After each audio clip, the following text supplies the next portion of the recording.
Ikuti Haji bersama ANB. Hubungi Assalamualaikum warahmatullahi wabarakatuh. Innal hamdalillah nahmaduhu wa nasta'inuhu wa nastaghfiruh wa na'udzu billahi min shururi anfusina wa min sayyiati a'malina. May yahdihillahu fala mudhillalah wa may yudlil fala hadiyalah. Asyhadu an la ilaha illallah wahdahu la syarikalah wa asyhadu anna Muhammadan abduhu wa rasuluh la nabiyya ba'dah. Qala Allah ta'ala ya ayyuhalladzina amanu taqullaha haqqa tuqatih wa la tamutunna illa wa antum muslimun. Fa ya ibadallah usi nafsi wa iyyakum bitaqwallah faqad fazal muttaqun. Jamaah Jumat rahimani wa rahimakumullah. Pembahasan kita pada khutbah kali ini berkaitan dengan tawakal kepada Allah. Dan kita bagi menjadi 4 poin pembahasan, 3 di khutbah pertama dan 1 di khutbah kedua. Pembahasan yang pertama yaitu tentang definisi tawakal. Apa itu tawakal? Kita sering dengar kata tawakal atau mungkin kita mengatakan tawakal. Maka ulama menjelaskan inti atau definisi daripada tawakal yaitu adalah sidqul i'timad 'ala Allah. Kita benar-benar sungguh-sungguh menyandarkan diri kita kepada Allah Azza wa Jalla. Dalam urusan apa? Dalam 2 hal. Yang pertama adalah fi jalbil manafi wa daf'il madar. Manusia itu hidupnya hanya berputar dari 1 dan 2. Yang pertama adalah mendapatkan sesuatu yang dirasa bagi dia itu bermanfaat dan baik bagi dia. Maka kita butuh tawakal kepada Allah untuk mendapatkan kebaikan-kebaikan yang kita inginkan, apapun jenis kebaikannya. Berangkat kerja, cari uang, itu kita anggap sebagai kebaikan, ngasih nafkah keluarga. Kita ingin anak kita lulus, kita ingin anak kita baik, kita ingin rumah tangga kita baik. Apapun jenis kebaikannya, tawakal ala Allah. Kita butuh sandarkan diri kita kepada Allah. Dan kita juga butuh bersandar kepada Allah untuk urusan yang kedua, yaitu adalah daf'ul madar. Menolak, menjauhkan, menghindarkan diri kita dari semua hal yang kita anggap gak enak. Semua hal yang kita anggap gak baik. Semua hal yang kita anggap itu mudarat. Maka kita butuh tawakal kepada Allah Azza wa Jalla. Ini komponen pertama. Komponen pertama, tawakal itu adalah kita bersandar kepada Allah Rabbul Alamin dalam 2 perkara ini. Terserah, definisikan sendiri apa yang kita anggap maslahat, apa yang kita anggap keburukan. Maka kita butuh tawakal kepada Allah. Komponen yang kedua dari definisi tawakal adalah ma'afi lil asbab allati amarallahu biha. Orang disebut tawakal ketika hatinya benar-benar sandar kepada Allah dan diiringi dengan melakukan sebab, diiringi dengan melakukan ikhtiar dan usaha yang dibolehkan oleh Allah Azza wa Jalla. Pengen punya anak, sebabnya apa? Nikah. Pengen cukup, maka sebabnya kerja, usaha, dan yang lain. Maka orang disebut tawakal kepada Allah ketika 2 komponen ini terpenuhi.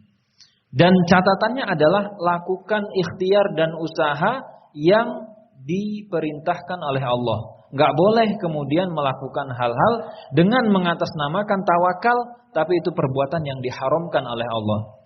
Pak, kenapa Bapak main judi, Pak? Ini tawakal kepada Allah. Ikhtiar saya dapat rezeki. Salah Pak tawakalnya. Pak, kenapa Bapak mencuri? Tawakal. Lakukanlah yang halal. Itu adalah ikhtiar yang diinginkan oleh Allah Azza wa Jalla. Ada orang pergi ke dukun. Pak, kenapa ke dukun? Tawakal ala Allah. Pak, ini perbuatan yang dilarang oleh Allah. Itu bukan tawakal kepada Allah. Maka poin pertama, apa itu tawakal? Sandarkan hati kita kepada Allah. Dan yang kedua adalah lakukan sebab yang dibolehkan oleh Allah. Terserah apapun urusannya, kebaikan apapun yang kita harapkan bisa kita terima, keburukan apapun yang kita harapkan bisa kita hindarkan, tawakal kepada Allah. Poin yang kedua, kisah tentang tawakal. Ada dua kisah. Kisah pertama adalah bagaimana Rasul kita, baginda Nabi besar Muhammad sallallahu alaihi wasallam mencontohkan tawakal. Kita semua sepakat, manusia paling bertawakal kepada Allah dan paling benar tawakalnya Rasulullah sallallahu alaihi wasallam. Dan ketika perang, maka Rasul pakai baju besinya double. Itu menunjukkan bahwa Rasul tawakal. Ketika Rasul mau hijrah, maka Rasul cari penunjuk jalan. Siapa yang tahu jalan tikus dari Mekah ke Madinah? Enggak nekat, cari siapa yang paham jalan. Ketika perjalanan hijrah, Rasul upayakan jejak-jejak kaki itu dihapus. Itu bagian daripada tawakal. Rasul ketika perang gunakan pelindung kepala. Itu bagian daripada tawakal. Dan banyak sekali kisah-kisah Rasul di mana beliau tunjukkan tawakal itu dengan ikhtiar, dengan melakukan sebab. Kisah yang lain terkait dengan orang yang salah dalam memahami tawakal. Dan ini disebutkan di dalam riwayat dari Ibnu Abbas. Beliau menceritakan kana ahlul Yaman yahujjun wala yatazawwadun. Dulu ada orang-orang Yaman, mereka itu pergi haji modal nekat. Ya udah, pokoknya pergi aja haji. Dan mereka enggak bawa bekal. Apa kata mereka? Nahnu al-mutawakkilun. Nih, kami inilah orang-orang tawakal. Kalau mau lihat orang yang bertawakal itu seperti apa, lihat kami, kata mereka. Apa yang terjadi ketika mereka sampai di Mekah? Ujung-ujungnya mereka minta-minta sama orang. Ujung-ujungnya apa? Mereka ngemis. Nyusahin orang lain. Maka kemudian Allah turunkan ayat mengingkari praktek ini, mengingkari perbuatan ini. Allah sebutkan di dalam firman-Nya, "Wa tazawwadu fa inna khairaz zadit taqwa." Berbekalah kalian karena sebaik-baik bekal adalah takwa. Sehingga dari dua kisah ini kita bisa simpulkan, orang yang cacat di poin pertama, yaitu tidak pernah menyandarkan dirinya kepada Allah, terlalu pede dengan dirinya, cacat dalam urusan tauhid. Bermasalah dia dengan keyakinan dia, keimanan dia kepada Allah. Karena dia ngerasa ada yang lebih hebat dibandingkan Allah. Kemudian orang yang bermasalah di poin kedua dari definisi tawakal, yaitu hanya mengandalkan Allah, udah tawakal. Gak pernah dia melakukan sebab, gak pernah dia ikhtiar, males dia, rebahan, gak mau usaha. Maka cacat dalam logikanya. Orang ini bermasalah secara akal sehat. Gimana mau punya anak, gak nikah? Gimana mau punya penghasilan kok kerjanya baring-baring saja, tidur saja? Gimana mau kenyang kalau gak makan? Maka orang-orang yang hanya mengandalkan tawakal tapi nggak mau usaha, bermasalah dalam tanda kutip secara akal sehat. Kemudian poin yang ketiga dari khutbah yang pertama. Apa hukumnya kita bertawakal kepada Allah? Jawabannya wajib. Di antara kutipan para ulama menjelaskan ini adalah at-tawakkul 'ala Allah wajibun min a'zamil wajibat. Di antara perkara yang wajib, yang levelnya luar biasa, yaitu tawakal kepada Allah. Kama annal ikhlas lillahi wajib. Sebagaimana kita tahu apa hukumnya ikhlas wajib, maka tawakal juga wajib. Sebagaimana kita tahu hubbillah, mencintai Allah itu wajib, maka tawakal juga wajib. Mencintai Rasul wajib, tawakal juga wajib. Dan sebagaimana kita tahu hal-hal wajib lainnya, maka tawakal lebih wajib. Bahkan dikatakan oleh para ulama, urusan tawakal itu lebih tinggi daripada wajibnya wudu, daripada wajibnya mandi junub. Intinya tawakal makomnya adalah makom yang luar biasa. Itu 3 poin di khutbah yang pertama. Aqulu qouli hadza astaghfirullah li wa lakum wa lisairil muslimina min kulli dzamb fastaghfiruh innahu huwal ghafurur rahim.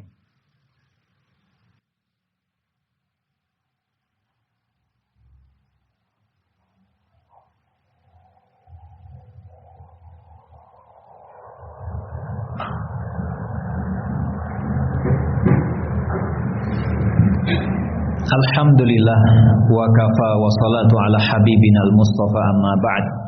Fa ya ibadallah usi nafsi wa iyyakum bi taqwallah faqad fazal muttaqun. Di khutbah pertama kita sudah tahu 3 poin. Pertama, apa itu tawakal, kemudian 2 kisah tentang tawakal dan hukum tawakal. Maka poin yang keempat di khutbah yang kedua adalah apa untungnya ketika seseorang itu tawakal kepada Allah. Tadi definisi tawakal itu adalah nyender. Kalau kita nyender kepada sesuatu, kita perlu memastikan bahwa senderan ini kuat. mampu menopang diri kita supaya kita tidak jatuh. Dan orang yang bersender kepada Allah Azza wa Jalla, percayalah, dia tidak akan pernah jatuh. Karena Allah Rabbul Izzah wal Jalal. Allah Rabb yang tidak pernah mati. Allah Rabb yang maha kaya. Allah Rabb yang maha perkasa. Allah Rabb yang menciptakan segalanya. Kalau Anda bersandar kepada Allah, percaya, aman posisinya. Selamat hidup kita. Orang itu ketika bersandar kepada manusia, hatinya ngerasa tenang. Contoh misalkan, Pak, Bapak mau buka usaha di backup Kapolda. Pak, Bapak mau usaha di backup Bupati. Pak, Bapak mau usaha, ini ada kenalan. Insya Allah hati kita tenang. Kenapa, Pak? Karena ada posisi yang lebih kuat dari diri kita. Bayangkan kalau yang membackup kita adalah Rabbul Izzah.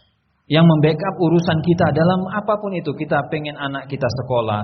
Kita pengen urusan rumah tangga kita beres. Apapun itu, maka percayakan kepada Allah. Maka Allah akan cover urusan-urusan kita. Cuman permasalahannya adalah seberapa yakin kita kepada Allah. Dan seberapa percaya kita kepada Allah bahwa kunci segala kebaikan kita ada di Allah Azza wa Jalla.